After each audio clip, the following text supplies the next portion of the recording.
Virginia U.S. Senator Mark Warner is pressing the administration for answers following recent boat strikes in the Caribbean.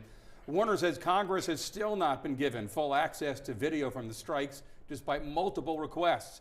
The vice chair of the Senate Intelligence Committee says lawmakers deserve transparency, especially after the full Senate was briefed on the incident. He argues releasing the complete footage is critical for accountability and informed oversight moving forward. I get questions.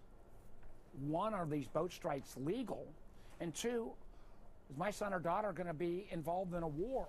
Why he didn't use a national address to say what his intent is, whether those young Virginians and Americans are going to be put in harm's way.